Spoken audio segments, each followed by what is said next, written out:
Hi friends, நான் உங்க Rajasekar from PR works and docs. இது நம்ம யூடியூப் சேனல்.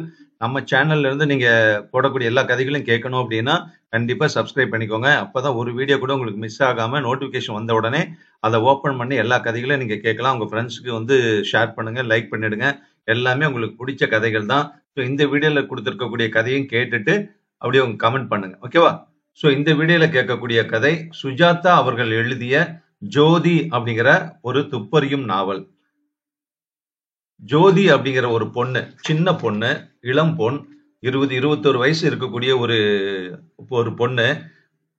அவங்களுக்கு கூடிய விரைவில் திருமணம் நடக்க போகுது. அந்த நேரத்துல திடீர்னு அந்த பொண்ணு தற்கொலை பண்ணிக்கிறா.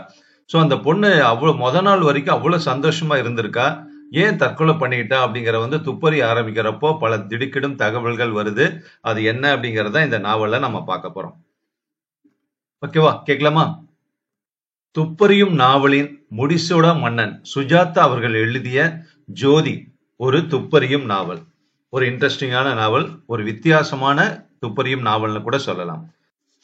கதைக்குள்ள போறதுக்கு முன்னாடி, இது காரணமில்லாத தற்கொலையாக இருக்கிறது. என் அனுபவத்தில் தற்கொலைக்கு பின்னணியாக அதீதமான சோகத்தை பார்த்திருக்கிறேன். தெரிந்தவர்கள், பழகியவர்கள் யாரை விசாரித்தாலும் அவள் நேற்று மாலை வரை சாதாரணமாக, இயல்பாக, ஏன் சந்தோஷமாக இருந்திருக்கிறாள் என்பது தெரிகிறது.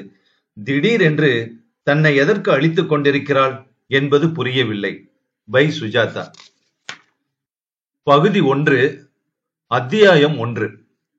ஆம்புலன்ஸ் வந்தபோது அந்த பெண் இறந்து போயிருந்தாள். அத்தியாயம் 2. மணி அடித்தவன் ஓய்ந்து போய் நிறுத்தினான்.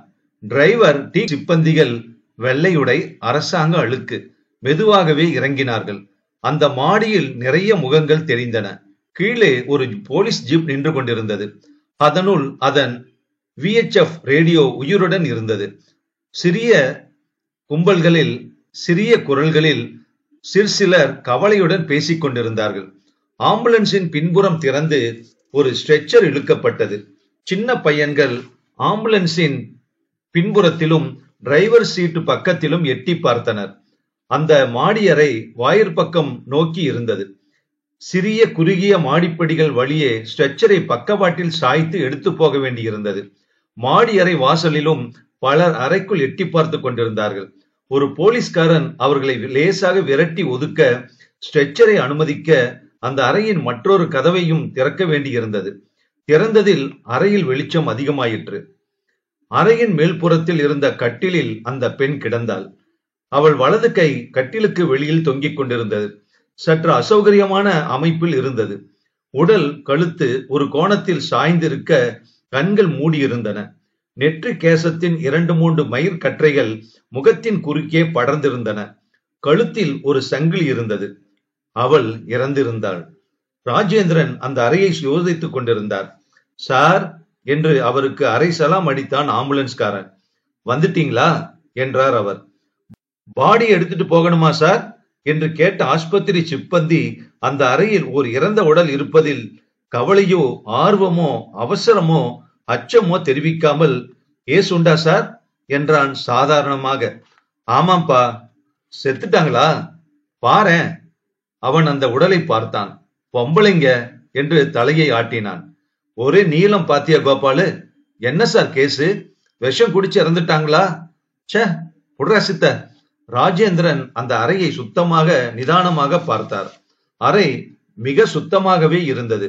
மேஜை, நாற்காலி, இந்திரா காந்தியின் படம், பாலமுருகன் சிரிக்கும் நாட்காட்டி, கான்வெகேஷன் உடையில் 4 பெண்மணிகளின் குடும்ப போட்டோ, அலமாரி, அதில் ஒழுங்காக அடுக்கப்பட்ட கோப்பைகள், புத்தகங்கள், ஸ்போர்ட்ஸ் வீக்லியிலிருந்து கவாஸ்கரின் கலர் படம், தினசரி இதழ்கள், தமிழ் வார பத்திரிகைகள்.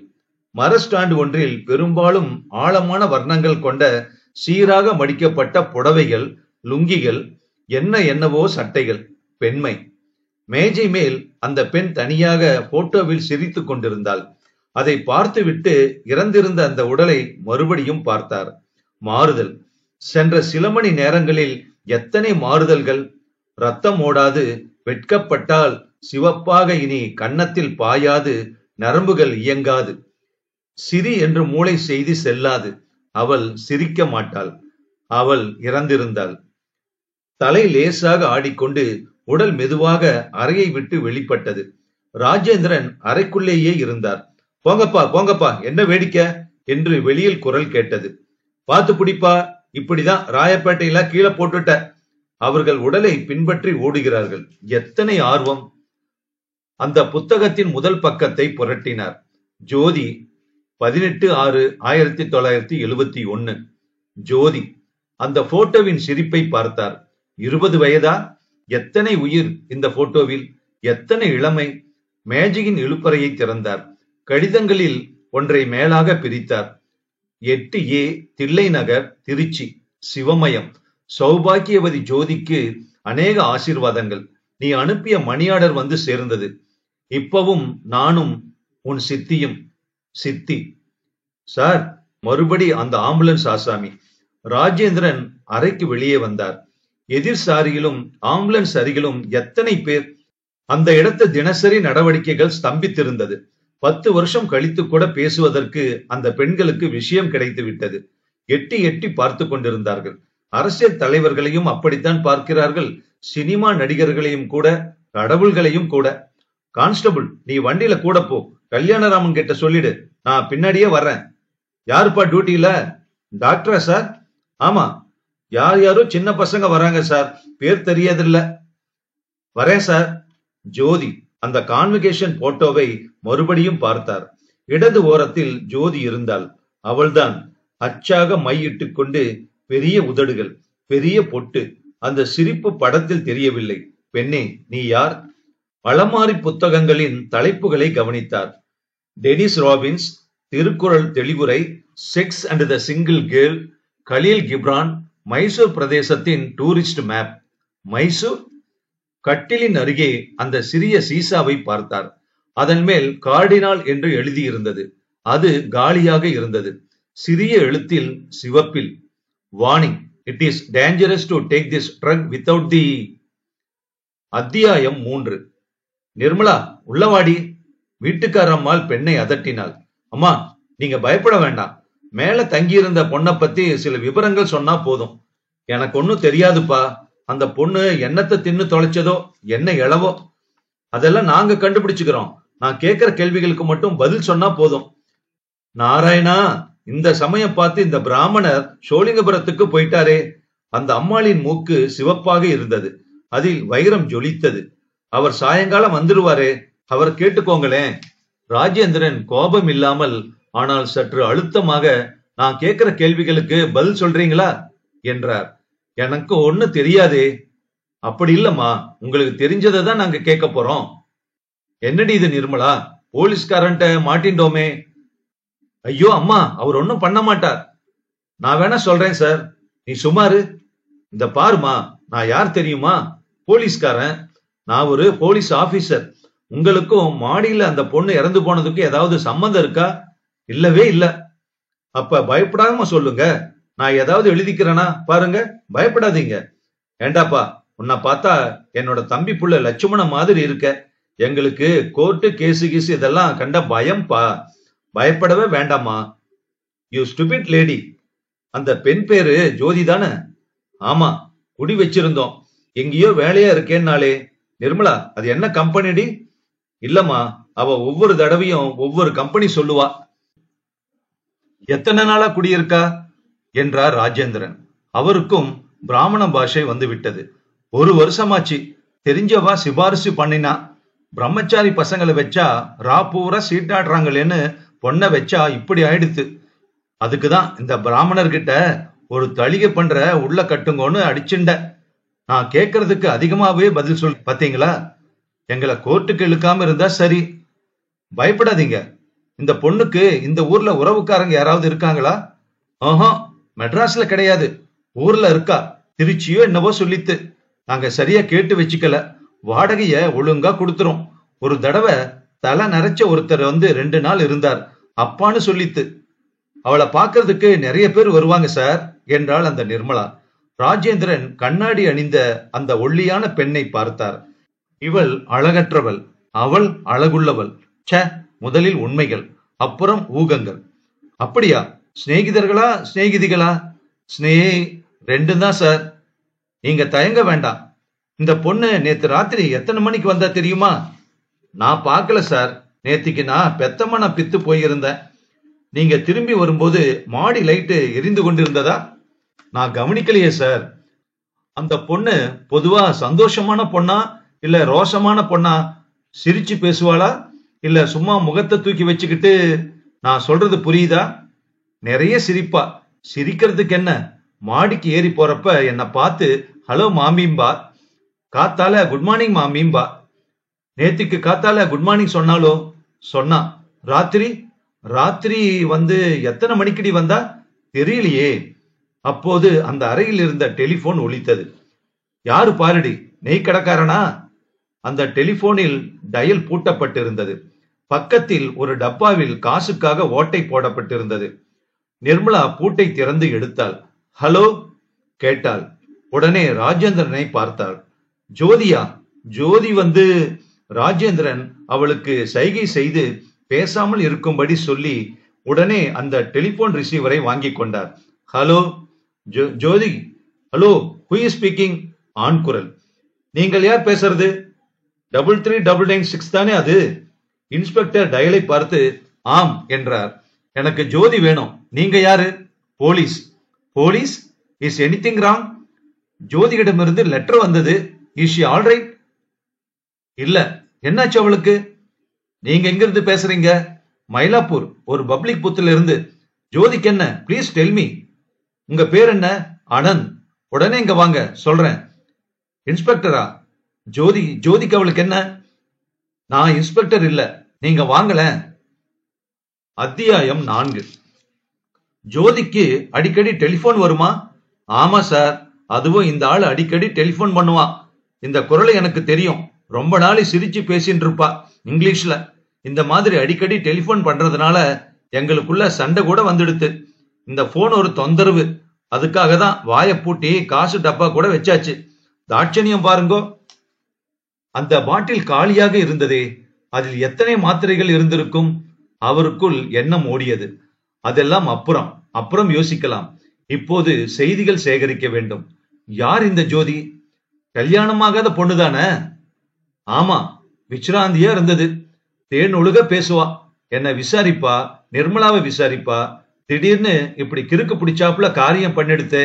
என்ன கன்றாவியோ, எவன் ஏமாத்திட்டானோ. அப்படியெல்லாம் அசட்டு காரியம் பண்ற பொண்ணா தோணல. சப் ரிஜிஸ்டார் தான் பார்த்து வச்சார். ரேஷன் கார்டு எல்லாம் வாங்கி தந்ததே. ஏண்டாப்பா, பணத்தை யார் வாங்கிக்க போறா? பார்க்கலாம். ரூம்ல ஒரு அட்ரஸ் கிடைச்சது, தந்தை அடிக்க ஏற்பாடு பண்ணிடலாம். கஷ்டகாலம். அவ அப்பனுக்கு எப்படி இருக்கும்? ராஜேந்திரன் மறுபடி மாடிக்கு சென்றார். எவ்வளவு சுத்தமான அறை! காலண்டரின் தாள் நேற்று வரை கிழிக்கப்பட்டிருந்தது. மேஜை மேல் அலமாரியில் பீங்கான் பாத்திரங்களில் ஒரு சிறு தூசி கூட படியவில்லை. டூத் பேஸ்ட் மிக சீராக பிதுக்கப்பட்டிருந்தது. எத்தனை அலங்கார சாதனங்கள்! வானவில் வர்ணங்களில் குங்குமங்கள், லோஷன்கள், மேக்கப் சாதனங்கள், ஷாம்பு, அந்த மாத்திரை சீசா. கலீல் கிப்ரானின் புத்தகத்தை எடுத்தார். For my one and only Jothi, Anand. Jawa motor சைக்கிளின் பிரத்யேக சப்தம் கேட்க ராஜேந்திரன் ஜன்னலுக்கு வெளியே பார்த்தார். அந்த இளைஞன் அவசர அவசரமாக மோட்டார் சைக்கிளை விட்டுவிட்டு பூட்டாமல் மாடி பக்கம் பாய்கிறான்.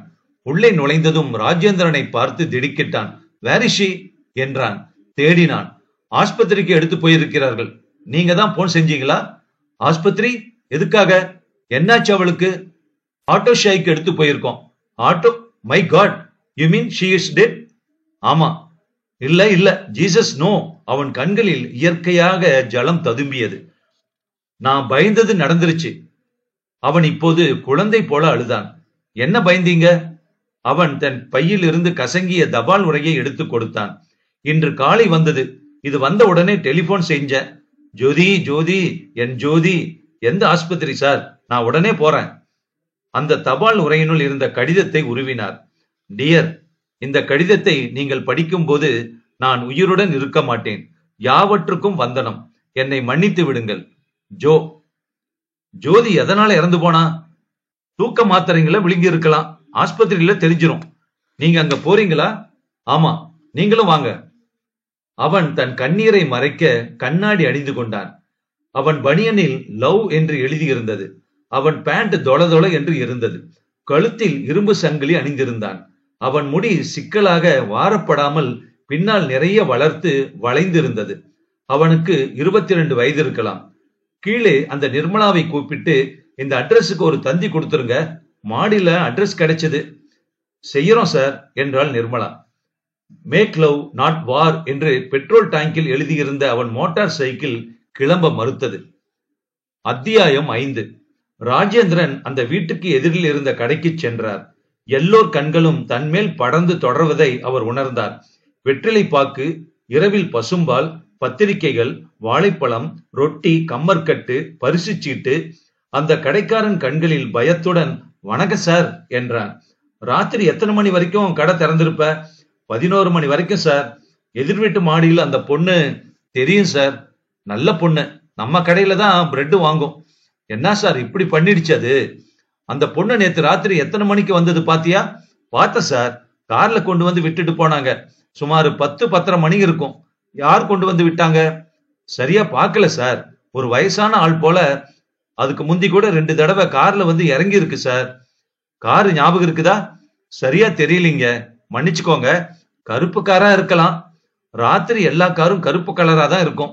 அந்த கார்ல ஏதாவது தனியா ஞாபகம் இருக்குதா பிரத்யேகமா? தெரியலீங்க, எனக்கு ஒன்னும் புரியலையே. சரி விடு என்று கிளம்பினார். சார், நீங்க சொல்றது இப்ப புரியுது, கொஞ்சம் இருங்க. அந்த காரு ஒரு விதமா ஊதிச்சிங்க. ஆரன் இல்ல, ஆரன் அமுக்குறாங்களே, அது ஒரு மாதிரியா சவுண்டா இருந்தது. எல்லா காரையும் போல இல்ல, 2-3 தினுசா சத்தம் வந்தது. சரி என்றார் அவர். அனந்தின் மோட்டார் சைக்கிள் இன்னும் முரண்டு பண்ணி கொண்டிருந்தது. உதைத்து உதைத்து பார்த்தான். ராஜேந்திரன் அவன் அருகில் சென்று, நான் கிளம்ப வேண்டும் என்றார். சாரி சார், நானும் உங்க ஜீப்ல வர்றேன், இஃப் யூ டோன்ட் மைண்ட் என்றான். வாருங்கள். சற்று நேரம் மௌனமாக சென்ற பிறகு ராஜேந்திரன், இந்த கடிதம் அது ஜோதியோட கையெழுத்து தானே? ஆமா. அவன் தலை குனிந்து ரேடியோவை வெற்று பார்வை பார்த்து கொண்டிருந்தான். எப்படி தெரியும்? அவ எனக்கு நிறைய கடிதங்கள் எழுதியிருக்கா சார். அவையெல்லாம் உங்ககிட்ட இருக்கா? வீட்டுல இருக்கு. நாங்க சந்திச்சுக்கிட்டு 1 மணிக்கு அப்புறம் கூட கடிதம் எழுதிக்கிட்டோம். Crazy girl, we were madly in love. அவன் கை நடுங்க ஒரு சிகரெட் பற்ற வைத்துக் கொண்டான். சார், நேற்று மாலை நான் அவளை பார்த்தேன். She was happy. தற்கொலை? ஏன், எதற்காக? அவன் தன் தொடையில் குத்திக் கொண்டான். நீங்கள் அவளுடன் பழகி இருக்கிறீர்கள், நீங்கள் சொல்லுங்களேன். அவளை நான் நேத்து பார்த்தேன், பேசினேன். நாங்கள் மைசூர் போவதாக கூட இருந்தோம். டூரிஸ்ட் மேப்ல மானசீகமா பிரயாணம் செஞ்சோம். எப்படி நடந்திருக்கும்? இதுக்கு என்ன அர்த்தம் சார்? எவ்வளவு நாட்களாக உங்களுக்கு அவளை தெரியும்? 1 வருஷமா. உங்களை நீன்னு கூப்பிடுவாளா இல்ல நீங்கன்னு கூப்பிடுவாளா? நீன்னு தான். அவளை கல்யாணம் செய்து கொள்ள இருந்தேன். தற்கொலை எதற்காக செய்து கொள்ளணும்? காரணம் வேண்டாமா? காரணம் இருக்கிறதா பார்க்கலாம். பெண் ஒரு ஐஸ்பர்க் போல. இந்த கடிதம் நிச்சயமாக அவ எழுதினது தானா? ஆமா, அவ எழுத்துதான். ராஜேந்திரன் அந்த கடிதத்தின் உரையை பார்த்தார். கே அனந்தராமன் என்று தொடங்கி விலாசம் மட்டும் டைப் அடிக்கப்பட்டிருந்தது. டைப் அடிக்க தெரியுமா அவளுக்கு? தெரியும். கடிதத்தை பிரித்து மறுபடியும் படித்தார். அத்தியாயம் 6.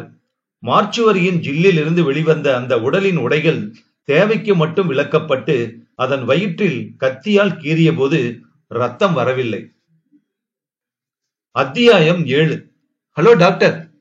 ஹலோ ராஜேந்திரன், என்ன கேஸா? அந்த இளம்பெண், oh yes, dead on arrival, very much dead. அவ நேத்து இரவு சுமார் 3 மணிக்கு இறந்திருக்க வேண்டும். பரிசோதனை முடிந்து விட்டதா? ஆமா. அவர் யார்? போலீஸ் டிபார்ட்மெண்ட்ல இருந்து உங்களோடு வருவாரே, கல்யாணராமனா? அவர்தான் எடுத்துக்கொள்ள சொன்னார். ராஜேந்திரன் தன் பையில் இருந்த சீசாவை எடுத்து காட்டினார். ஓ எஸ், பார்பிச்சுரேட் தான். நிறைய விழுங்கி இருக்க வேண்டும். ராத்திரி வாமிட் செய்தாலா தெரியுமா? காலையில் தான் செய்தி வந்தது. இட்ஸ் எ பிட்டி. இந்த மாதிரி ட்ரக் எல்லாம் சுலபமாக எழுதி கொடுத்து விடுகிறார்கள். சின்ன பெண், 20-21 தான் இருக்கலாம். டாக்டர், அவள் கர்ப்பமுற்று இருந்தாளா? இல்லை, நிச்சயமாக இல்லை. வேறு ஏதாவது காரணம் தேடுங்கள். ரிப்போர்ட்டை கல்யாணராமனிடம் கொடுத்திருக்கிறேன். ஸ்கோர் தெரியுமோ உங்களுக்கு? 300 for 4. மன்னிக்கவும், நான் போக வேண்டும். கசாப்பு கடைக்கு. மற்றொரு பாடி காத்திருக்கிறது. ஆனந்த் ஒரு ஓரத்தில் பிரமித்து உட்கார்ந்திருந்தான். சார், நான் அவளை பார்க்கணும் சார். அவ முகத்தை பார்க்கணும். அவளை கேட்கணும், ஜோதி ஏன் இப்படி செஞ்ச, எதுக்காக, நீங்கள் அதை தாங்கிக் கொள்வீர்களா? நான் அவளை நிச்சயம் பார்க்கணுமே சார். அவளை அவளை என்கிறான். அவன் பார்க்க போவது அதை. ராஜேந்திரனின் இதயம் அவனுக்காக இறங்கியது. சரி வாருங்கள். மிக சுத்தமாக வெண் சதுர கற்கள் அமைத்து குளுமையாக இருந்தது அந்த இடம். ஏர் கண்டிஷன் பேஸ்மெண்டில் இருந்ததால் அதிக உயரம் இல்லாமல் நீளமாக இருந்த காரிடார் போல் அதன் இரு பக்கங்களிலும் சக்கரங்களில் உருளக்கூடிய சிறு சிறு கதவுகள். அட்டெண்டரின் தலை குள்ளாயில் ஆஸ்பத்திரியின் இனிஷியல்கள் தெரிந்தன. நிறைய இருக்கு சார், எதுன்னு தேடுறது? பொண்ணுப்பா, 20 வயசு பொண்ணு. பொண்ணா? இன்னைக்கு வந்த கேஸா? ஆமா. இருங்க, எடுத்துட்டு போறீங்களா? இப்ப இல்லப்பா, சீக்கிரம் எடுத்துட்டு போங்க சார், இடமே இல்ல. கதவு திறந்தது. பிளீஸ் பிளீஸ் மூடி விடுப்பா, மூடிடு. ஜோதி ஜோதி ஜோதி. அனந்த் அப்படியே குத்திட்டு உட்கார்ந்து கொண்டு மிக மிக அழுதான். அத்தியாயம் 8 பகுதி 2. இன்குவெஸ்டுக்கு ஏற்பாடு பண்ணிவிடலாம் சார் என்றார் கல்யாணராமன். செய்யுங்க. தற்கொலை தானே?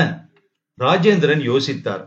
அவர் மனதில் ஏன் ஏன் என்ற அனந்தின் கேள்வி எதிரொலித்தது. மாத்திரை முழுங்கியிருக்கா? மாத்திரை சீசா அங்க இருந்தது காலியாக. தற்கொலை பண்ணிக் கொள்வதாக கடிதம் எழுதியிருக்கிறாள். கிளியர் கேஸ் சார், இந்த லெட்டர் காட்டிடலாம். But why? அம்மா, அங்க என்ன சத்தம்? யார் அந்த ஆளு? பத்திரிக்கை ஆசாமி சார், ஆஸ்பத்திரியில கேஷுவாலிட்டியில சுத்துவான். செய்தி வேணுமா? சார், இந்த பரிதாப சாவு தற்கொலையினால தானே என்றான் அந்த நிருபர். பஸ் டிக்கெட் ஒன்றில் எழுதி கொள்ள தயாராக இருந்தான். ராஜேந்திரன் அவனை முறைத்து பார்த்தார். உங்களுக்கெல்லாம் பரிதாப சாவு எப்ப வரும் என்று கேட்க நினைத்தார். கல்யாணராமன், இன்குவெஸ்டுக்கு ஆள் சேருங்க, நான் 1 மணில திரும்பி வர்றேன். மிஸ்டர் அனந்த் வாங்க. ஆஸ்பத்திரிக்கு வெளியே காலி பாட்டில்களை பரப்பி சிலர் விற்று கொண்டிருந்தார்கள். எல்லோரும் எல்லா திசையிலும் நடந்து கொண்டிருந்தார்கள். ஒரு நர்ஸ் மலையாளத்தில் இன்னொருத்தியுடன் சிரித்துக் கொண்டிருந்தாள். எதிரே நடந்து ஒரு காஃபி ஓட்டலில் நுழைந்தார். அவரை பார்த்ததும் முதலாளி நிமிர்ந்து வாங்கோ என்றார். டே பையா, டேய் சார கவனி, 2 காஃபியா? அனந்து பார்க்காமல் உட்கார்ந்தான் குருடன் போல. டெல் மீ அபவுட் ஜோதி என்றார் அவர். என்ன? அவள் என்ன செய்து கொண்டிருந்தாள்? ஏதாவது வேலைக்கு செய்து கொண்டிருந்தாளா? சமீபத்தில் இல்லை. ஒரு விளம்பர கம்பெனியில் இருந்தாள். டைபிஸ்டாகவோ எதுவோ விட்டுவிட்டாள். அப்புறம் ஏதேதோ பார்ட் டைம் வேலைகள் செய்து கொண்டிருந்தாள். அவளுக்கு ஒரே சமயத்தில் எத்தனை கற்றுக்கொள்ள ஆசை! பரதநாட்டியம், கதக், ஆர்ட் என்பாள், வீணை என்பாள், பிரெஞ்சு என்பாள், யோகா என்பாள். நேத்து எப்போது அவளை கடைசியாக பார்த்தீர்கள்? மாலை 6 மணிக்கு. யூ சி, நான் அவளை கல்யாணம் செஞ்சுக்க இருந்தேன். நாங்க நேத்து எங்க திருமணத்தை பத்தி பேசிக்கிட்டு இருந்தோம். ரிஜிஸ்ட்ரார் ஆஃப் மேரேஜ் ஆபீஸ் எங்க இருக்கிறது? பதிவு திருமணத்துக்கு எத்தனை நாள் நோட்டீஸ் கொடுக்க வேண்டும்? என்றைக்கு திருமணம்? சாட்சியாக யார் யார் வரப்போகிறார்கள்? என்றைக்கு ஹனிமூன்? அப்பாவிடம் எப்போது சொல்ல போகிறோம் என்பது பற்றி எல்லாம். அவள் பெற்றோருக்கு தெரியாமல் கல்யாணம் செய்து கொள்வதாக இருந்தீர்களா? 2 பேர் பெற்றோர்களுக்கும் தெரியாமல் தான். அவர்களிடம் எதற்கு சொல்ல வேண்டும்? அவளுக்கு அம்மா கிடையாது. என் அம்மா ஒரு அதை கேட்காதீர்கள், அது வேறு கதை. நீங்கள் என்ன செய்து கொண்டிருக்கிறீர்கள்? நான் ஒரு டிராப் அவுட். என்னிடம் நிறைய மோட்டார் சைக்கிள்கள் இருக்கின்றன. ஓல்டு மேனிடம், அதாவது என்னுடைய அப்பாவிடம் எஸ்டேட் இருக்கிறது. எங்கள் வீட்டில் பணம் நிறைய இருக்கிறது. ஆனால் நான் அவளை காதலித்தேன். அவள் ஒரு கவிதை, முடிந்து போன கவிதை. எவ்வளவு நீளமாக இருந்தது உடல்! It was not Jothi, something else. அவன் சிகரெட்டை அணைக்காமல் அதிலிருந்து மற்றொரு சிகரெட்டை பற்ற வைத்துக் கொண்டான். காஃபியை குடிக்கவில்லை அவன். எதற்காக? ஏன்? அதுதான் புரியவில்லை. ஏதாவது காரணம் இருக்க வேண்டாமா? நேற்று சிரித்தாள். கல்யாணத்தின் போது என்ன சாரி உடித்துக் கொள்ளப் போகிறேன் என்று கூட சொன்னாள். சமைத்துப்பார் புஸ்தகம் வாங்கினாள். எனக்கு விலை உயர்ந்த ஒரு பொருளை கூட வாங்கி கொடுத்தாள். என் தலைமயிரை 1 இன்ச் அவளை வெட்டப் போவதாக சொன்னாள். நான் ஷர்ட் அணிய வேண்டும். பையில் ஜே என்று இனிஷியல் வைத்த கைக்குட்டை வைத்துக் கொள்ள வேண்டும். தினம் தினம் ஷேவ் செய்து கொள்ள வேண்டும். ஷீ இஸ் கான் என்றான். நேற்று அவளை எங்கே சந்தித்தீர்கள்? மவுண்ட் ரோட்டில் ஒரு ரெஸ்டாரண்டில். சந்தோஷமாக இருந்தாளா? ஆமாம், சந்தோஷமாகத்தான் கொப்பளித்தாள். அவளுக்கு சாதாரணமாகவே சிரிக்காமல் பேச தெரியாது. எல்லோருடனும் சுலபமாக பேசுவாள். எனக்கு அவள் பேசுகிற விஷயங்களில் பாதி தெரியாது. சார்த்தார் என்பாள், டைலஸ் தாமன் என்பாள். திடீரென்று ஒரு நிமிஷம் மௌனமாக இருப்பாள். எதற்கு என்று கேட்டால், நிகரகுவாவில் பூகம்பத்தில் இறந்தவர்களுக்கு என்பாள். நாங்கள் சிரிக்காமல் ஒருவரை ஒருவர் கண்ணுக்கு நேராக பார்த்துக் கொள்வோம். யார் முதலில் சிரிக்கிறார்களோ அவர் தோற்று போக வேண்டும். எப்பொழுதும் அவள்தான் தோற்று போவாள். சிரிக்காமல் பேசாமல் அவளால் இருக்கவே முடியாது. நேற்று உங்களிடம் பேசிவிட்டு அவள் நேராக வீட்டுக்கு சென்றாளா? இல்லை, ஜனார்த்தனனை பார்க்க சென்றாள். நான் தான் மோட்டார் சைக்கிளில் அவளை ஜனார்த்தனன் வீட்டில் கொண்டு போய் விட்டேன். யார் அந்த ஜனார்த்தனன்? அடையாறில் இருக்கிறார். Nice man. அவரிடம் இவள் தினம் மாலை 2 மணி நேரம் பார்ட் டைம் வேலை செய்து வந்தாள். கிளார்க்கு போல. எங்கள் கல்யாணத்திற்கு அவர்தான் சாட்சியாக வருவதாக இருந்தார். பெரிய மனிதர். அவர் வீடு தெரியுமா உங்களுக்கு? அடையாறில் இருக்கிறது. சுறுசுறுப்பான ஆசாமி. 2-3 தடவை பார்த்திருக்கிறேன். அவள்தான் அவரை பற்றி நிறைய சொல்லுவாள். நன்றாக பேசுவார். ஜனார்த்தனன். இந்த பெயரை எங்கேயோ கேள்விப்பட்டிருக்கிறேன். அத்தியாயம் 9. அமைதியாக இருந்தது அந்த பங்களா. அகலமான போர்ட்டிகோ, 2 கார் நிற்கும் அளவுக்கு. வரவேற்புக்காக தாழ்வாரம், அதில் பிரம்பு நாற்காலிகள், நடுவே தலை மட்டும் முழுசாக இருக்கும் புலித்தோல், மேலே உயர்ந்த சட்டம் போட்டு ஒரு போட்டோ மாட்டியிருந்தது. பாரத பிரதமருடன் ஒரு பிரமுகர் பேசிக் கொண்டிருந்தார். இடது பக்கம் தெரிந்த ஆபீஸ் அறையின் கதவின் பாதி தடுப்பின் கீழ் கவுன் அணிந்த பெண்ணின் பளிச்சென்ற வெண்மையான கால்கள் தெரிந்தன. மெலிதாக டைப் அடிக்கும் ஓசை கேட்டது. ஆர் ஜனார்த்தனன் இன் என்று பித்தளை பளபளத்தது. ராஜேந்திரன் நின்று கொண்டிருந்தார். வெகு தூரத்தில் கடலின் அலைகள் கேட்கும் அளவுக்கு மௌனம். பிளீஸ் கமின் சார் என்றது இனிய குரல். உள்ளே நுழைந்ததும் முக்கியமான அரசியல் தலைவர்களுடன் எல்லாம் அந்த பிரமுகரின் போட்டோவை கவனித்தார். மரப்படிகளின் குமிழ் பாலிஷ் செய்து பிரகாசித்தது. வீடே பளபளத்தது. அவர் இறங்கி வந்தார். 50 வயது இருக்கலாம். தலையில் நரை தெரியவில்லை. சாயமாக இருக்கலாம். வில் போன்ற உடம்பு, அனாவசிய சதை இல்லாத உடம்பு, மிக மெல்லிய உதடுகள். சிரித்த போது அத்தனை ஒழுங்காக அழகாக அவர் பல்வரிசை இருந்தது. உட்காருங்கள். கூர்மையான கண்கள். உங்களுக்கு சிரமம் தருவதற்கு மன்னிக்க வேண்டும். என் பெயர் ராஜேந்திரன், போலீஸ் ஆபீசர். அவர் உடைகளில் உயர்தர எளிமை தெரிந்தது. அவரிடம் மெதுவான வாசனை இருந்தது. மேல்நாட்டு வாசனை. போலீஸ்? ஐபிஎஸ்ஆ? ஆமா சார். மெட்ராஸ் ஸ்டேட்டுக்கு எதுக்கு ஆப்ட் பண்ணீங்க? ராஜேந்திரன் புன்னகைத்தார். எனக்கு கமிஷனரை தெரியும். அப்படியா? What will you have? Whisky? Oh no, நான் டியூட்டியில குடிக்கிறது இல்ல. டியூட்டியில வந்திருக்கீங்களா? உட்காருங்களேன். 2 தடவை சொல்ல வேண்டுமா என்ன? உட்கார்ந்தார். டெலிபோன் மணி அடித்தது. யாரோ எடுத்தார்கள், பேசினார்கள், வைத்தார்கள். என்ன விஷயம் சொல்லுங்க. ஜோதி என்று ஒரு பெண் உங்களிடம் பார்ட் டைமாக வேலை செய்து கொண்டிருந்தாளே. ஜோதி? ஜோதி? Wait a minute. தெரியும், நேற்று கூட வந்திருந்தாளே. அவள் இறந்து விட்டாள். வாட்?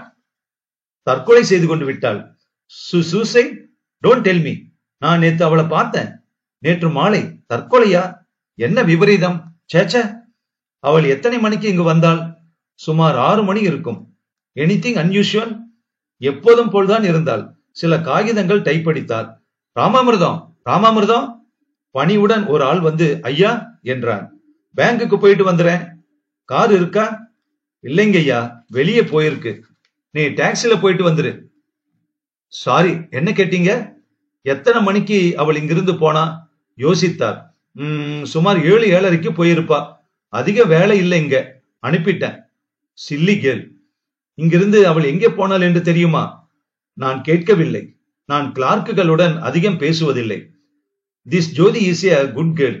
அவள் தான் அடுத்த மாசம் காதல் கல்யாணம் செய்து கொள்ள போவதாக சொன்னாள். Rich boy. கிருஷ்ணானு காஃபி எஸ்டேட் ஓனருடைய பையன். என்ன சாட்சியாக ரிஜிஸ்ட்ரார் ஆபீஸுக்கு கூப்பிட்டு இருந்தார். ஆமா. By the way, why suicide?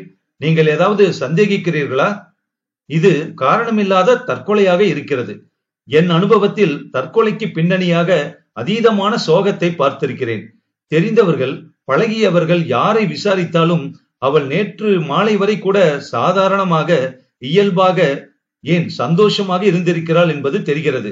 திடீரென்று தன்னை எதற்கு அழித்துக் கொண்டிருக்கிறாள் என்பது புரியவில்லை. பெண்கள் என்றார் அவர். தூக்க மாத்திரைகளை விழுங்கிவிட்டாள். சொச்சோ, ரொம்ப நல்ல பெண் அவள். அப்படித்தான் எல்லோரும் சொல்கிறார்கள். 7:30 மணிக்கு இங்கிருந்து சென்றாளா? உங்கள் காரில் கொண்டு போய் விட்டீர்களா? இல்லை. வாட்ட பிட்டி. உங்களிடம் அவள் என்ன வேலை செய்து கொண்டிருந்தாள்? சொன்னேனே, கிளார்க் போல. டைப்பிங், கொஞ்சம் மொழிபெயர்ப்பு செய்வாள். எனக்கு விதவிதமான இன்ட்ரெஸ்ட். ராஜேந்திரன் நிமிர்ந்து அந்த போட்டோக்களை பார்த்தார். நான் ஒரு விதமான சமூக சேவகன். லயன்ஸ் கிளப், அந்த சொசைட்டி, இந்த சொசைட்டி, இப்படியெல்லாம். அப்படியா? அதுதான் உங்கள் முகம் எனக்கு பரிச்சயமான முகமாக இருக்கிறது. It's all in the game. ஏன் அப்படி பாக்குறீங்க?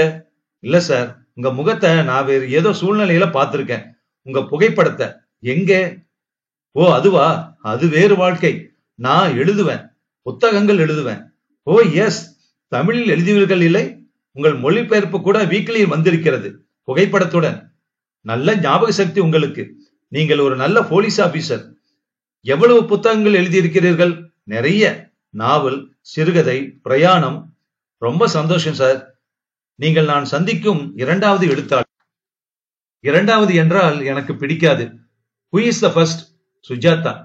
On that Gracie chap? எனக்கு அவரை தெரியும். நான் உங்கள் லெவலில் ஒரு போலீஸ் ஆபீசரை இதுவரை சந்தித்ததில்லை. நான் பார்த்ததெல்லாம் கமிஷனர், ஐஜி, இப்படித்தான். நீங்கள் இவ்வளவு அக்கறையுடன் ஒரு கேஸை எடுத்துக்கொண்டு விசாரிப்பது எனக்கு திருப்தியை தருகிறது. I wish you luck. வந்தனம். சிரமத்திற்கு மன்னிக்கவும். இருங்கள், காஃபி கொண்டு வர சொல்கிறேன். முந்தா நாள் தான் ஐஜியுடன் பேசிக் கொண்டிருந்தேன். மறுபடி இவனை தெரியும், அவனை தெரியும் என்று பயம் காட்டுகிறான். உங்கள் கதைகளில் சிலவற்றை படித்திருக்கிறேன் நான். உங்களுக்கு பிடித்திருந்ததா? அன்கன்வென்ஷனல். எந்த விதத்தில்? சில ஆசாமிகள் சட்டத்துக்கும் சமூக நியதிகளுக்கும் அப்பாற்பட்டவர்கள் என்று ஒரு தடவை எழுதியிருந்ததாக ஞாபகம். நான் நீட்சேயின் சிஷ்யன். நீட்சேயின் கருத்துக்களே 2ஆம் உலகப் போருக்கு அடிப்படையான காரணம் என்று சொல்லுகிறார்கள். எல்லா புரட்சிகளுக்கும் ஒரு தனி மனிதனின் கருத்துகள் தான் காரணமாக இருக்கும். வால்டேர், ரூசோ, மார்க்ஸ், இப்படி. காஃபி வந்தது. அதை சூட்டோடு குடித்தார் ராஜேந்திரன். இது 3வது. இனி காஃபி கூடாது. Ulcer and all that. இன்றைக்கு வாழுங்கள். உங்களுக்கு அல்சர் வருவதற்குள் இந்த உலகம் வாழ லாயக்கில்லாத இடமாகி விடலாம். அதற்குள் அல்சர் வந்து விடலாமே. வாசலில் ஒரு காரின் ஹாரன் கேட்டது. காரின் கதவு மூடும் சப்தம் கேட்டது. வெள்ளை சீருடை அணிந்த ஒரு டிரைவர் மரியாதையுடன் உள்ளே வந்து ஜனார்த்தனனையே பார்த்து கொண்டு ஓரமாக நின்றான். இருப்பா, வெளியே போகணும் என்றார் அவர். உங்க காரா சார் என்றார் ராஜேந்திரன். ஆம் என்றார் அவர். ராஜேந்திரன் மனதில் மிக வேகமாக எண்ணங்கள் ஓடின. அந்த காரின் ஹாரன் மறுபடி அவர் மனதில் ஒலித்தது. இரட்டை சுருதி படைத்த வினோதமான ஹாரன். ஹாரன் புது மாதிரியாக இருக்கிறதே என்றார் ராஜேந்திரன். மெட்ராஸ்ல இது மாதிரி ஒண்ணுதான் இருக்கு. ஜெர்மனியில இருந்து வரவழைச்சேன். அந்த கார் ஒரு விதமா ஊதிச்சிங்க. ஆரன் இல்ல, ஆரன் அமுக்கறாங்களே, அது ஒரு மாதிரியா சவுண்டா இருந்தது. எல்லா காரையும் போல இல்ல. 2-3 தினசா சத்தம் வந்தது. அப்ப என்று ஆரம்பித்து நிறுத்தினார் ஜனார்த்தனன். இன்னும் ஒரே ஒரு கேள்வி என்றார் ராஜேந்திரன். என்ன? நீங்கள் என்கிட்ட பொய் சொன்னீங்க. ஜனார்த்தனின் முகம் தீவிரமாகியது. என்னது? போலீஸ்காரனிடம் பொய் சொல்வது நல்லதில்லை. What do you mean? நீங்கள் அந்த பொண்ண ஜோதிய நேற்று இரவு அவள் வீட்டில் காரில் கொண்டு போய் விட்டிருக்கிறீர்கள், சுமார் 10:30 மணிக்கு. நானா? நேற்றைக்கா? ஆம். அவர் புருவங்கள், நெற்றி எல்லாம் பின்னிக் கொண்டன. முதல் தடவையாக அவர் முகத்தில் ஸ்திரமாக இருந்த மெல்லிய சிரிப்பு மறைந்தது. எப்படி சொல்கிறீர்கள்? உங்கள் கார் அங்கு வந்ததற்கு ஆதாரம் இருக்கிறது. நீ போப்பா என்று டிரைவரை அனுப்பினார். நீங்க என்ன சொல்றீங்க? என்னிடம் உண்மையை மறைக்க வேண்டாம் என்று. அவர் சற்று யோசித்தார். ஆல்ரைட், நான் சொன்னது பொய். உங்களுக்கு உண்மை வேண்டும் இல்லையா? ஆம். நான் சொல்ல போவது ரசிக்கும்படியாக இருக்காது. எப்போதுமே உண்மை அப்படித்தானே. மாடிக்கு வாங்களேன். உங்களுக்கு நேரம் இருக்குமா? நிறைய இருக்கிறது. அத்தியாயம் 10. எத்தனை சௌகரியம், எத்தனை செல்வம்! ஏர் கண்டிஷனர், விலை உயர்ந்த முதுகுகள் உடைய புத்தகங்கள், ஆயில் சித்திரங்கள், படுக்கை அறை, சந்தன யானைகள், மேலும் போட்டோக்கள், அகலமான radiogram, cassette tape recorder, transistor, கண்ணாடிக்கு பின் மேல்தட்டு சாராய வகைகள். Mister Rajkumar. Rajendran sir. Mister Rajendran, இந்த ஜோதிங்கிற பொண்ண எனக்கு தெரியும். நன்றாக தெரியும், நெருக்கமாக தெரியும். அவள் ஏன் தற்கொலை செய்து கொண்டாள் என்று தெரியாமல் தவிக்கிறீர்களே. நான் சொல்வதை கேட்டதும் உங்களுக்கு புரியும். அவர் ஒரு சிறிய பெட்டியில் இருந்து நிதானமாக ஒரு சீசாவை எடுத்து ஒரு சிறிய மாத்திரையை எடுத்து வாயில் போட்டுக்கொண்டு தண்ணீர் குடித்தார். அந்த அலமாரி முழுவதும் மருந்துகளும் மாத்திரைகளும் நிறைந்திருப்பதை ராஜேந்திரன் கவனித்தார். அவள் சென்ற 9 மாதங்கள் என்னிடம் வேலையில் இருந்தாள். அவளேதான் வந்தாள். ஜோதியை நீங்கள் பார்த்திருக்க மாட்டீர்கள். அழகான பெண், நடுத்தர உயரம், அந்த கண்கள், வயதுக்கு அதிகமான புத்திசாலித்தனம், அவசரம், எப்போதும் அவசரம். நாளை மறுநாளே இறந்து விடுவது போல அவசரம் அவளுக்கு. சுதந்திரமான பெண். சுதந்திரமான என்றால் சுலபமாக சிநேகிக்கும் பெண். அழகான பறவை, ஆர்வமுள்ள அழகான பறவை. என் எழுத்தை ஒன்று விடாமல் படித்து என் எழுத்தில் மோகம் கொண்டு என்னை சந்திக்க வந்தாள். என் எழுத்தில் இருந்த வித்தியாசமான சில விஷயங்கள் அவளை கவர்ந்தன. அவளும் என்னை கவர்ந்தாள். அதற்காகத்தான் அவளுக்கு வேலை கொடுத்தேன். எனக்கும் அவளுக்கும் ஒரு வினோதமான உறவு இருந்தது. பெரும்பாலான சமயம் நான் அவள் தந்தை போலத்தான் இருந்தேன். பெரும்பாலான சமயம், ஆஃப்டர் ஆல், எனக்கு வேலையில் கல்யாணம் ஆகியிருந்தால் அவள் வயதுக்கு ஒரு பெண் இருக்கலாம் இல்லையா? அவள் என்னை ஒரு விதமான ஆசிரியராக கொண்டாள். ஒருவித கைடு மாதிரி, அல்லது அந்தரங்க சிநேகிதன்றி, அல்லது ஒருவித கன்ஃபெஷனல் மாதிரி. அவள் சந்தித்த பல அனந்தராம் பற்றி சொன்னாள். அவனை அடுத்த மாதம் கல்யாணம் செய்து கொள்ள தீர்மானித்ததை பற்றி. இந்த விஷயத்தில் அவள் மனம் தீர்மானம் இல்லாமல் எத்தனையோ நாட்கள் ஊசலாடியதை பற்றி எல்லாம். நான் அவள் மேல் நிறைய பாசம் வைத்திருந்தேன். ஆனால் கல்யாணம் போன்ற அந்தரங்க முடிவுகளில் தலையிடவில்லை. அவளே என்னை கேட்டாள். புரொஃபசர் என்பாள். அவள் என்னை காதலிப்பது உண்மையா? அவளே என்னை கேட்பாள். புரொஃபசர் என்பாள். அவன் என்னை காதலிப்பது உண்மையா? அவன் கல்யாணம் கல்யாணம் என்று வற்புறுத்துவது எனக்காகவா, இல்லை என் அழகுக்காகவா, இல்லை என் உடலுக்காகவா? என் சித்தாந்தம் எல்லா காதலும் உடலுக்காகத்தான் என்பது. என்னிடம் எத்தனை அப்பட்டமாக பேசுவாள் தெரியுமா? புரொஃபசர், எனக்கு 21 வயது, ஊட்டுரிமை இருக்கிறது. எனக்கு இன்னும் அதை பற்றி ஒன்றுமே தெரியாது. நான் ஒரு வெர்ஜின் என்று கூறுவாள். நீங்கள் சைக்காலஜி படித்திருப்பீர்கள் என்று நினைக்கிறேன் இன்ஸ்பெக்டர். அவளுடைய அப்பன் 2வது கல்யாணம் செய்து கொண்டு இவளிடம் பணம் கேட்டு எழுதும் கோழை. அவள் சித்தி எல்லோருடனும் சிரித்து பேசுவாளாம். அவளுடைய தந்தை அதை பார்த்து கொண்டிருப்பாராம். அவள் மனதில் தந்தை வடிவம், ஆதர்சமான தந்தை வடிவம் ஏற்படவே இல்லை. அவள் மனதில் ஆதர்ச தந்தை, அன்பு, கருணை எல்லாம் கொண்டவராக இருக்க வேண்டும். பிலாசபி படித்திருக்க வேண்டும். கலை பற்றி பேச வேண்டும். சற்று வித்தியாசமாக எழுத தெரிந்திருக்க வேண்டும் என்றெல்லாம் எதிர்பார்த்தாலோ என்னவோ, அல்லது அவள் உள்மனதில் செக்யூரிட்டி தேவையாக இருந்தது. தன்னை விட அதிக வயதான அனுபவம் உள்ள புத்திசாலித்தனமான துணை தேவையாக இருந்திருக்கிறது அவளுக்கு. அதனால்தான் அனந்தராமனை மணப்பதில் அவளுக்கு அத்தனை தயக்கமும் சந்தேகமும் இருந்திருக்கிறது. அவள் தன் கன்னிமையை சக வயது ஆணிடம் இழக்க விரும்பவில்லை. அனுபவமும் திறமையும் மென்மையும் கலந்தவரிடம்தான் தன்னை திறந்து கொள்ள விரும்பி இருக்கிறாள். அவள் வேறு விதமானவள். அவள் முதலில் இருந்தே என்னிடம் எதையோ எதிர்பார்த்திருக்கிறாள். அவள் மேல் மனதின் எதிர்பார்ப்புகளை மீறி உள்ளூர என் மேல் ஆசை கொண்டிருக்கிறாள். அந்த ஆசை சமூக நியதிகளுக்கு புறம்பான தப்பான ஆசை என்று தெரிந்தும் அதை வளர்த்திருக்கிறாள். அதன் கவர்ச்சியை அவளால் தவிர்க்க முடியவில்லை. அவள் என்னை காதலித்திருக்கிறாள். அதற்கு பயந்துதான் அனந்தராமனை கல்யாணம் செய்து கொள்ள அவசரமாக முடிவு செய்து விட்டாள். மேம்போக்காக சந்தோஷம் காட்டி என்னை அவனுக்கு அறிமுகப்படுத்தி பதிவு திருமணத்துக்கு என்னை அழைத்து திரும்ப திரும்ப அந்த ஆசையை சொல்ல முற்பட்டிருக்கிறாள். தனக்கும் இந்த உலகத்துக்கும் இந்த விபரீத ஆசை தப்பு, அதை நான் வென்றுவிட்டேன் என்று ஊர்ஜிதப்படுத்த அந்த ஆசையை அவள் வெல்லவில்லை. நேற்று அவள் வந்தபோது அது இயல்பாக நிகழ்ந்தது. அவள் வந்தாள். சில கடிதங்கள் டைப்படிக்க சொன்னேன். செய்தாள். வீட்டில் ஒருவரும் இல்லை. சற்று நேரம் படிக்கச் சொன்னேன். டைலன் தாமஸின் கவிதைகளை படித்தோம். நாளையிலிருந்து நான் வேலைக்கு வரப்போவதில்லை என்று சொன்னாள். ஏன் என்றேன். இனி உங்களை பார்ப்பது தப்பு என்றாள். அப்புறம் அவள் கல்யாணம் என்றால் என்ன என்று கேட்டாள். ஒரு கிளாஸ் பீருக்காக பீர் கடையையே வாங்குவது என்று கூறினேன். சந்தோஷம் என்றால் என்ன என்று கேட்டாள். The absence of pain, something to do, something to love and something to hope for. பாவம் என்பது என்ன என்றால், பிறருக்கு துன்பம் தருகிற எந்த விஷயமும் பாவம், மற்றதெல்லாம் பாவமில்லை. சென்ற கணங்களில் நிகழ்ந்தது சென்ற கணங்களுடன் பொய்யாகி விடுகிறது. இதோ நான் உன்னை தொடுவது பொய், ஏன் நான் உன்னை தொட்டாகி விட்டதே. தொட்டு உடைகளை விளக்குவது பொய், ஏன் விளக்கியாகி விட்டது. மன்னிக்கவும், உணர்ச்சி வசப்பட்டு விட்டேன். அவள் மிக இயல்பாக என்னிடம் வந்தடைந்தாள். மிக இயல்பாக எனக்கு தன்னை அளித்தாள். என் மார்பில் அவள் குழந்தை போல் படுத்துக் கொண்டிருந்த போது அவள் தேடியது எல்லாம் அலையும் இலக்கில்லாத அவள் மனதுக்கு நிம்மதி தர ஒரு பரந்த வயதான மார்பு. திடீரென்று அவள் அழ ஆரம்பித்தாள். நான் செய்தது தப்பு என்கிற எண்ணம் மறுபடி அவளை ஆக்கிரமித்துக் கொண்டிருக்க வேண்டும். மிகவும் அழுதாள். நான் பேச்சில் அவளை சமாதானப்படுத்தவில்லை. அவளை சற்று நேரம் அழ அனுமதித்தேன். அவள் விசும்பல்கள் மெதுவாக தணிந்தது. புடவையை உடுத்திக்கொள், நான் உன்னை அறையில் கொண்டு போய் விட்டு விடுகிறேன் என்று கூறினேன். என்னுடன் பேசவே இல்லை. இயந்திரம் போல் என்னுடன் வந்தாள்.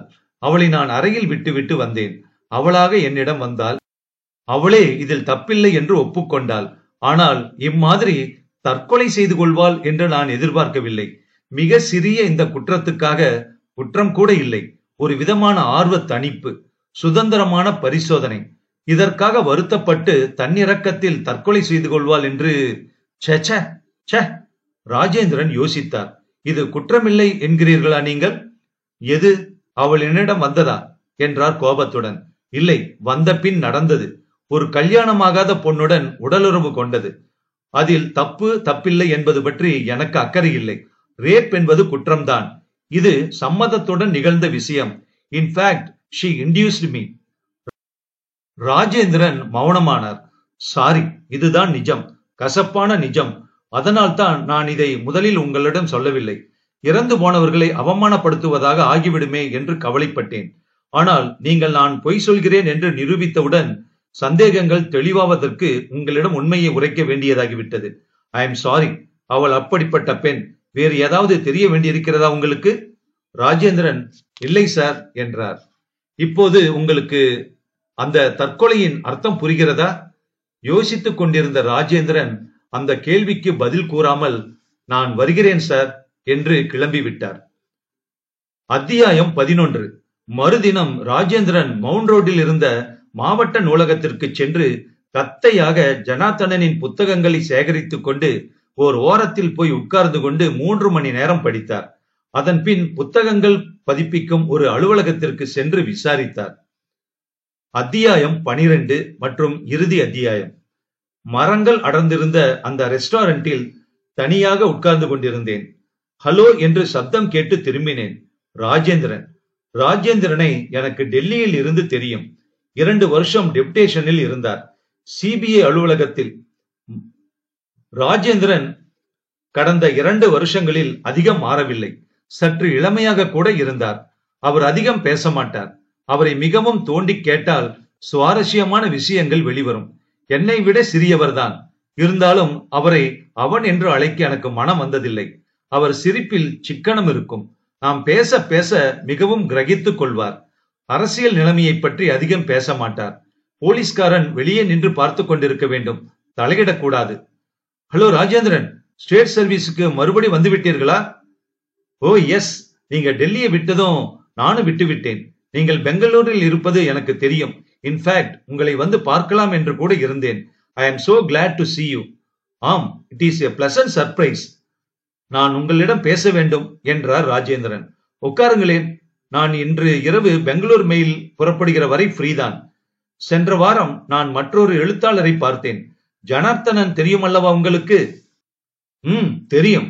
What do you think of him? I don't think of him. அவர் கூட ஏறக்குறைய உங்களை பற்றி அப்படித்தான் ஏதோ சொன்னார். நான் அவர் எழுத்தை பற்றி கேட்கவில்லை, அவரை பற்றி. அந்த ஆளை நான் சந்தித்ததே இல்லை, தெரியாது எனக்கு. அந்த ஆள் ஒரு கொலை செய்துவிட்டு சுதந்திரமாக இருக்கிறார் என்று நினைக்கிறேன் என்றார் ராஜேந்திரன். வாட்? ராஜேந்திரன் மாறித்தான் விட்டார். சாதாரணமாக இவ்வளவு அழுத்தம் திருத்தமாக பேச மாட்டார். போன வெள்ளிக்கிழமை நான் ஒரு தற்கொலை கேஸை விசாரித்துக் கொண்டிருந்தேன். ஒரு பெண், பெயர் ஜோதி, 21, கல்யாணம் செய்து கொள்ள இருந்தாள். தூக்க மாத்திரைகளை விழுங்கிவிட்டாள். தற்கொலை செய்து கொள்வதாக கடிதம் கல்யாணம் செய்து கொள்ள போகிற பையனுக்கு அனுப்பிவிட்டு இறந்து விட்டாள். முதலில் ஒரு ரூட்டில் தான் நினைத்தேன். கொஞ்சம் தீவிரமாக விசாரித்தேன். பெண் மிக சந்தோஷமாக இருந்திருக்கிறாள். தற்கொலையா? விசாரித்தேன். இந்த ஜனார்த்தனனிடம் அவள் வேலைக்கு இருந்திருக்கிறாள். அவரை பார்க்க போனேன். எனக்கு ஐஜியை தெரியும், கமிஷனரை தெரியும் என்று கூறினார். அந்த ஆள் ஒரு phoney. He's a correct bastard. என்ன ஆயிற்று ராஜேந்திரன்? என் இனிய நண்பரும் இந்தியன் போலீஸ் சர்வீஸை சேர்ந்த கடமை உணர்ச்சி மிக்க இளம் ராஜேந்திரன் விவரமாக என்னிடம் சொன்னதைத்தான் சென்ற அத்தியாயத்தில் என் வரிகளில் சொல்லி இருக்கிறேன். மூன்றாவது கோகோ கோலாவை மெதுவாக உறிஞ்சிக்கொண்டே வாட் டு யூ திங்க் என்றார் அவர். என்ன சொல்வது என்றே தெரியவில்லை. I am confused. தற்கொலை செய்து கொண்டதற்கு என்ன காரணம்? ஜனார்த்தனன் சொன்னது நடந்திருந்தால் அது ஒரு காரணமாக இருக்கலாம். ஜனார்த்தனன் சொன்னது நடக்கவே இல்லை என்றார் ராஜேந்திரன். அப்படியா? ஆம், அப்படித்தான் நான் நினைக்கிறேன். ஏன் ராஜேந்திரன்? ஒரு பெண் ஒரு எழுத்தாளனின் எழுத்திலும் உபதேசங்களிலும் மயங்கி தன்னை, தன் உடலை அவனுக்கு அர்ப்பணம் செய்வாள் என்பதை என்னால் நம்ப முடியவில்லை. அதுவும் வயதானவருடன். இந்த வயதானவன் யார்? பிரம்மச்சாரி. 50 வயது வரை திருமணம் செய்து கொள்ளாதவனிடம் ஒருவித தப்பு நிச்சயம் இருக்க வேண்டும். இந்த ஜனார்த்தனனின் புத்தகங்களை 3 மணி நேரம் ஒழுங்காக படித்தேன். கருத்துக்கள் எல்லாம் பர்வர்டட். நீட்சேயின் சிஷ்யராம். நீட்சே என்ன சொல்கிறார்? பெண்ணிடம் போகிறாயா, எங்கே உன் சவுக்கு என்கிறார். அவர் புத்தகங்களில் நான் கண்டுபிடித்ததெல்லாம் இந்த மாதிரி வக்கிரமான கருத்துக்கள். உனக்கு ஒரு பொருள் கிடைக்கவில்லை என்றால் அதை அழித்துவிடு. எதிலும் தப்பில்லை, எதிலும் அர்த்தமில்லை. கொள்வதில் நம்பிக்கை, கொள்வது இயற்கைக்கு ஏற்ற நிகழ்ச்சி, கொள்வதில் சந்தோஷம் இருக்கிறதாம். இதை எல்லாம் விட முக்கியமான ஒன்றை அவர் எழுத்தில் நான் கண்டுபிடித்தேன். அந்த பெண் எழுதிய தற்கொலை கடிதத்தில் அது இன்னும் எனக்கு ஞாபகம் இருக்கிறது சார். இந்த கடிதத்தை நீங்கள் படிக்கும் போது நான் உயிருடன் இருக்க மாட்டேன். யாவற்றுக்கும் வந்தனம், என்னை மன்னித்து விடுங்கள். இந்த யாவற்றுக்கும் என்கிற பிரயோகம் என்னை கவர்ந்தது. ஜனார்த்தனனின் ஒரு புத்தகத்தில் மட்டும் இந்த யாவற்றுக்கும் என்ற வார்த்தை பிரயோகத்தை 18 தடவை பார்த்தேன். எழுத்தாளர்களின் இப்படிப்பட்ட பிரத்யேகமான வார்த்தைகளும் நடையும் அவர்களை சுலபத்தில் காட்டி கொடுத்துவிடும். இதற்கு என்ன அர்த்தம்? சொல்கிறேன். அவர் புத்தகத்தை பதிப்பித்த அலுவலகத்திற்கு சென்று விசாரித்தேன். அவர் புத்தகம் ஒன்று அச்சில் இருந்தது. அதன் கைப்பிரதியை பார்த்தேன். அதன் கைப்பிரதியை யார் எழுதியது தெரியுமா? அந்த ஜோதி.